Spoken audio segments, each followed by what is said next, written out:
Okay, so the timeline we're looking at is like the late 1940s, the early 1950s. To set the scene, the Soviet Union firmly has grips on its satellite nations in Eastern Europe. China has just gone full communist and is now fighting against the United States in the Korean War, where you have the North, which is communist, and the South, which is democracy. Meanwhile, people in the United States are afraid that our country is being infiltrated by communist influence. As a matter of fact, at the height of World War II, there were approximately 100,000 members of the American Communist Party. So the question was, what are we going to do to people that aren't loyal to the United States? One of the first things we did in March of 1947 was President Truman issuing an executive order, and he sets up this loyalty review board. The purpose was to investigate government employees and to dismiss those that were found to be disloyal to the government.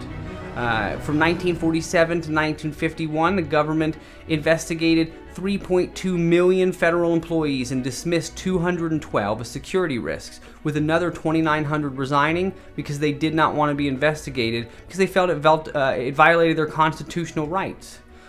We have this second group. It's the House Un-American Activities Committee, or HUAC, and this also came up in 1947. And this specifically looked at communist influence in the movie industry because they were afraid that communists were sneaking propaganda into films. So the HUAC, which is what I'm going to call it, they subpoenaed 43 witnesses from the Hollywood film industry in September 1947. And it was an opportunity for several actors and writers and directors to really prove that they were not communist. However, there were 10 witnesses that were called to testify, but these people refused. They were known as the Hollywood 10, and they felt that the hearings were unconstitutional. As a result, they were sent to prison for refusing to answer questions.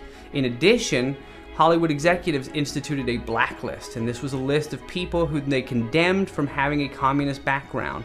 And this blacklist included approximately 500 actors, writers, producers, and directors, and their careers were ruined because they could no longer work, even though there's no proof that they were communist.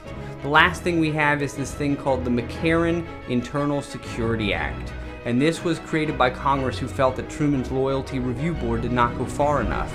In 1950, they passed this act, and it makes it unlawful to plan any action that might lead to the establishment of a totalitarian dictatorship in the United States. Truman actually vetoed the bill, and he said, quote, "In a free country, we punish men for the crimes they commit, but never for the opinions they have." But Congress enacted the law over Truman's veto anyways. So this is the scene we have set, that if there are suspicions about communism, you could have your livelihood ruined and possibly go to prison.